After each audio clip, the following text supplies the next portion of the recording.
Hello, everyone. Welcome to Kiki and Kibbitz. It's me, Mary, and I'm here on this 90 Day Fiance Sunday with today's edition of 90 Day Oy Vey. We have some details about Loren's long drawn out divorce with his ex wife, and this past week, a lot of the 90 Day B90 cast and some other cast members were in New York City. Let's hop right into it. So first, we have Lorens Divorce details. Now, I'm going to blow this up for you guys so you can see it. Loren and his ex-wife started their divorce back in 2016. As you can see, um, no, actually, I'm sorry, 2013. So on December 30th of 2013, as you can see here, his ex-wife filed for a temporary restraining order against Loren. So now the divorce, like I said, was drawn out.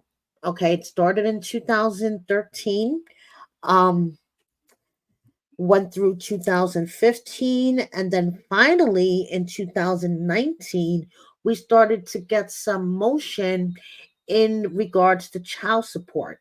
Okay, so as you guys may or may not have heard, allegedly Loren was, quote, underemployed, so he could get away with paying minimum child support for his children. And also his whole plan with moving to the Philippines with Faith was basically a way for him to avoid paying child support. So that's basically it. I mean, Loren's divorce started off in 2013, didn't wrap up until 2019. 6 damn years to wrap up a divorce. Okay. His ex wife filed a temporary restraining order against him, which honestly to me is no surprise. Now, Loren was one of the cast members. Yes, that was in New York City this past week. And yes, I did mention in my last edition of Oy Vey and my last recap that I was considering meeting up with him. But I'm sure you guys will be happy to hear I decided against it. I couldn't talk Kelly into going with me. So I nixed that idea. I was not going to meet him alone, but I did find out where he and other cast members were staying. They were all gone by now, but this is where they were staying when they were here in the city filming the tell all.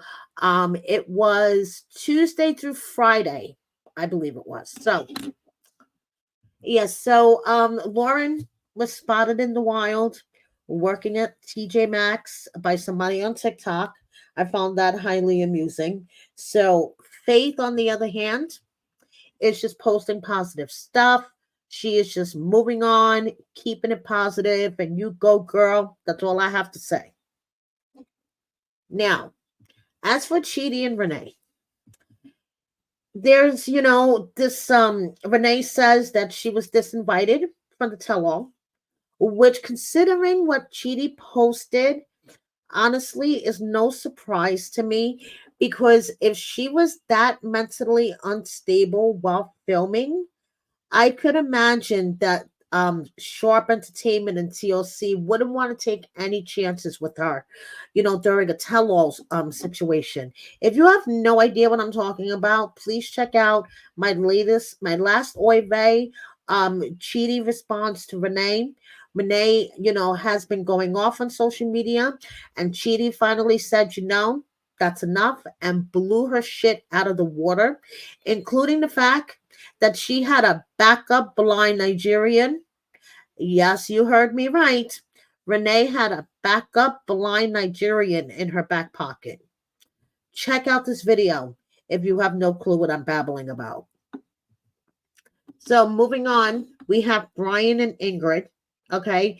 And even though, Brian seems to think that he's a model, posting all these, pictures, and who takes a picture of himself sleeping, who took that picture for him. Just asking.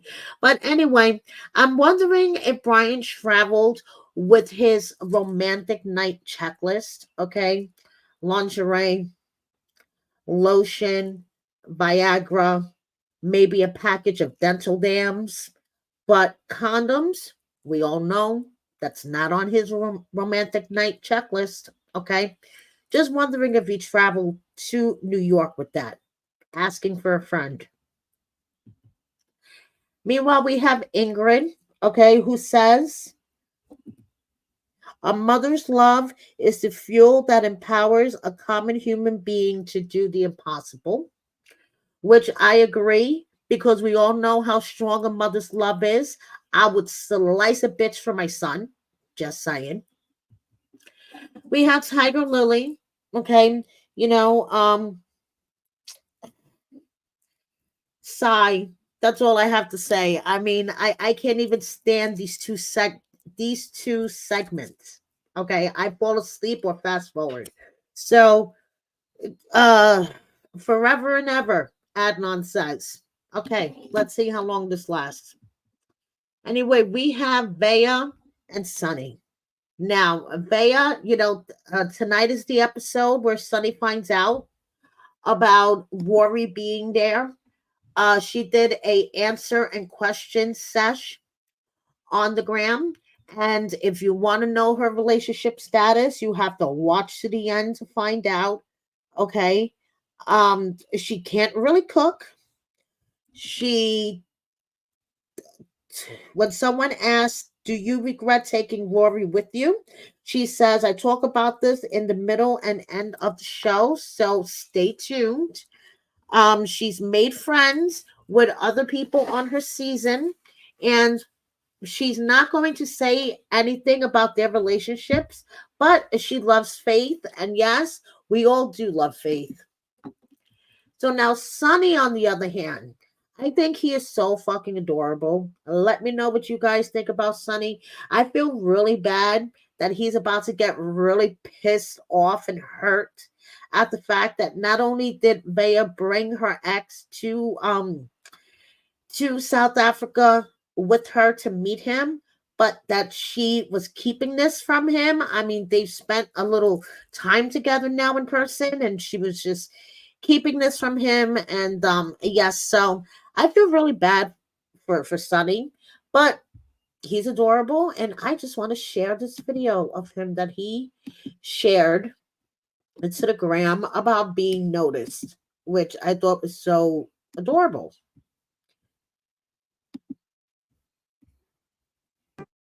What happened today? Today, when I was by the reception of my apartment, there was a two lady. They came to me and they say, "Hey, what is your name?" I say, "Why?" Then after that, I told them, "My name is Sunny." Say, "I see you in the TV." I said, "No, you didn't see me on the TV. It's not me. It wasn't me." Say, "Your name is Sunny." I said, "No, my name is not even Sunny."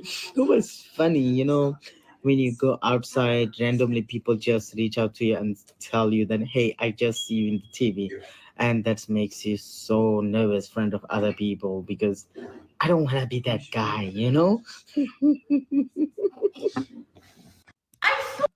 Get used to getting noticed. That's all I have to say, Sonny, because you will be getting noticed. So guess who else was in New York? Speaking of all the cast members that were in New York, Gino. Gino was in New York this past week too. So I wonder if he was maybe filming the tell all for The Single Life. I don't know. We shall see, because we know that they, have a tendency to film these things way in advance. Okay, moving on to some of the cast of The Other Way, including Corona. I don't know who asked for this recipe, but if you were looking for this recipe, Corona dropped the recipe for you guys, and she's available for cameos. And we have Tata and James. And I would just like to thank the little birdie who sent me a DM. You know who you are. Thank you so much to let me know that they decided to order banana chips from Tata and James and, support the cause, see, whether these banana chips are good. From what I understand, the banana chips are an acquired taste. And if they're hoping, to make a stable living off of these banana chips, and maybe they should look into other forms of revenue. But what I found interesting and what my follower found interesting as well, if you notice the package that the banana chips came in, the return address is to an address in New Gloucester, Maine. Now, it could be that they decided to ship the banana chips in bulk to a family member or someone in the US, to ship them out for them as they get the orders, because trying to ship the individual orders from Indonesia would be hella expensive. I mean, hell of expensive. So I was thinking about this and I'm like, this is interesting. But it could just mean that they have a family member shipping them out for them. I'll keep you guys posted if I find any other clues. Thank you so much to the little birdie who sent this to me. So now, moving on, we have Statler and Dempsey. And I had to light my blood to start talking about these two. Okay, so Statler, Statler got a new tattoo. Okay, so check out her new tattoo. Then she posted like some really nice pictures from France where they were in their last episode that we saw on Monday. But then she posted this picture of Dempsey with the caption, "Bum AF, they didn't show the burlesque scene in Paris," where Dempsey got super jealous, even though it wasn't my idea to go to the show. And after avoiding eye contact, I saluted the burlesque lady and said, "Thank you for your service." Then she says, "From being on reality TV, I've learned the audience needs a good person to root for and a bad person to root for. And a bad person to hate on, sorry. But maybe we are just people. Some days good and some days bad. Doing the best we can with this opportunity of life. And we may not get along, but isn't it at least worth a try?" So Statler has been very vocal this season about things not working out with Dempsey, calling Dempsey a scammer, pointing things out that were cut out of her story, not shown on TV. So I just wanted to let you guys know who voted on my Instagram poll that this cute little girl is in fact Dempsey. Okay. And let's talk about the original lesbian couple that didn't work out, Stephanie and Erica. You remember them? I mean, I'm sure you guys remember Stephanie because then she parlayed her fame after 90 Day into a bunch of things, including Unfiltered, Farts in a Jar. So, Erica, on the other hand, she, just kind of laid low after 90 Day, but she recently posted this to her story, and I want to share this video with you. So, give me 1 second. This is Erica reflecting on her time on 90 Day.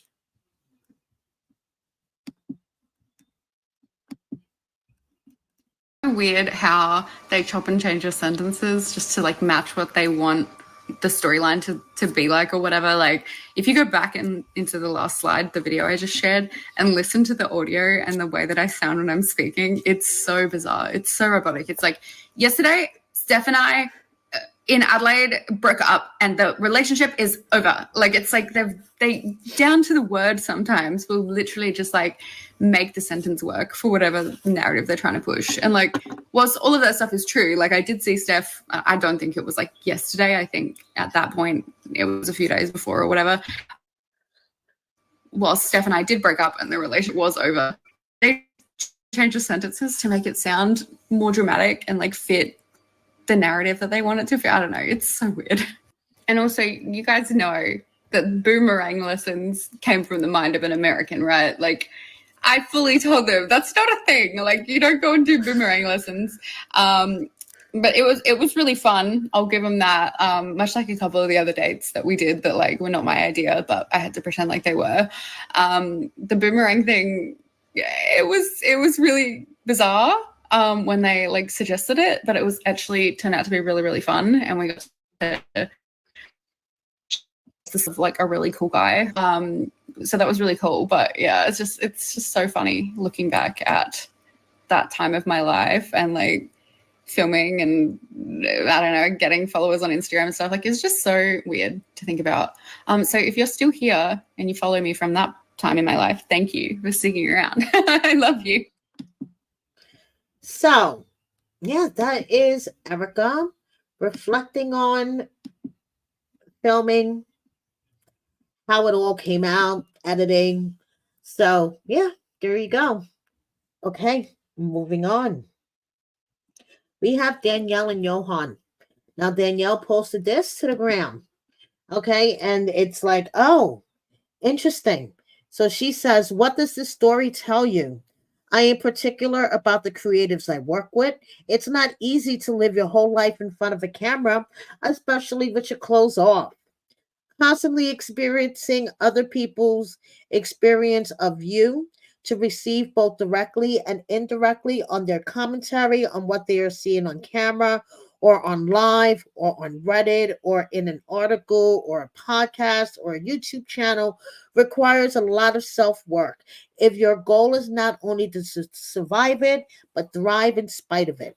The willingness to do this involves an unbelievable amount of trust in ourselves and each other, in the world, but mostly in the creatives who are capturing our stories.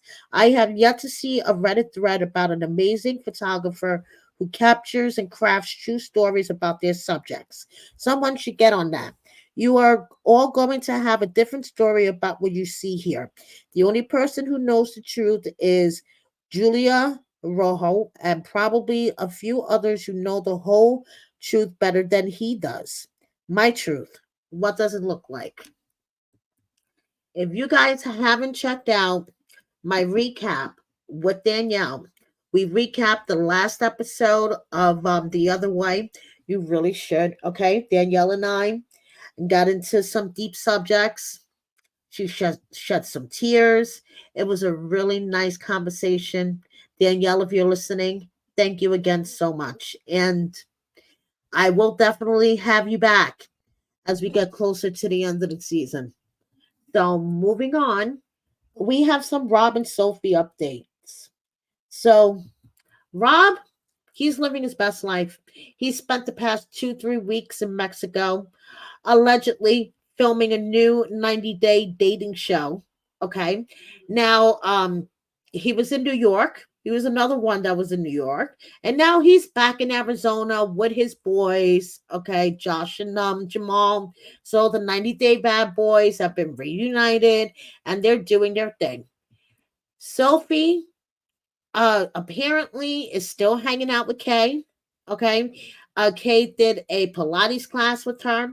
And Kay watches her dog a lot from what I see on the gram. Okay. Kay constantly has Sophie's dog with her.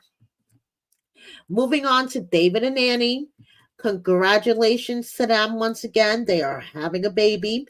They had their baby shower. And also congratulations to David's son, who is engaged. Now, David himself decided to get some surgery. Okay. He's having the bags underneath his eyes removed. And that's the list of what he has had done. So, okay. To each his own. Now, Michael is living his best life. Okay. He's playing soccer, enjoying his newfound freedom from Angela. While Angela, she's still slurring and crying. Okay.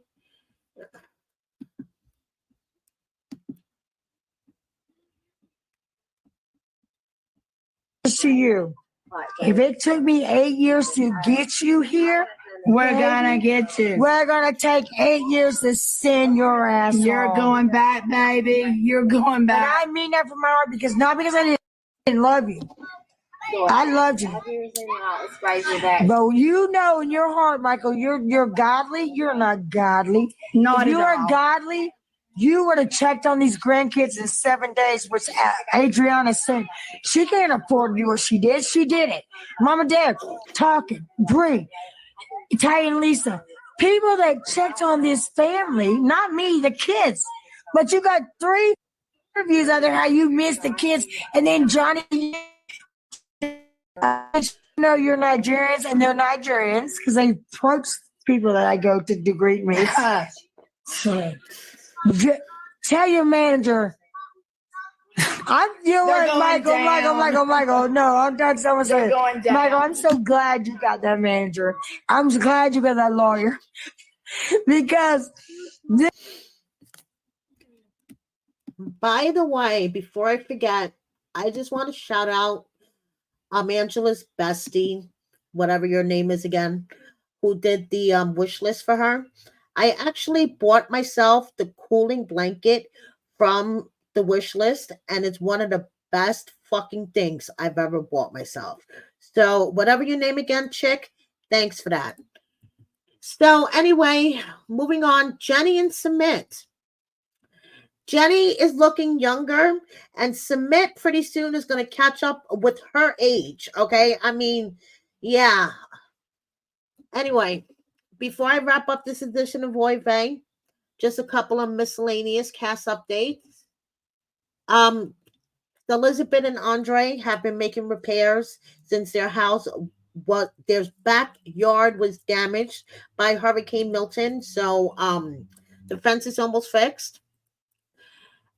Shida cannot wait until pregnancy is over, okay? And she's not getting any sympathy from her mother.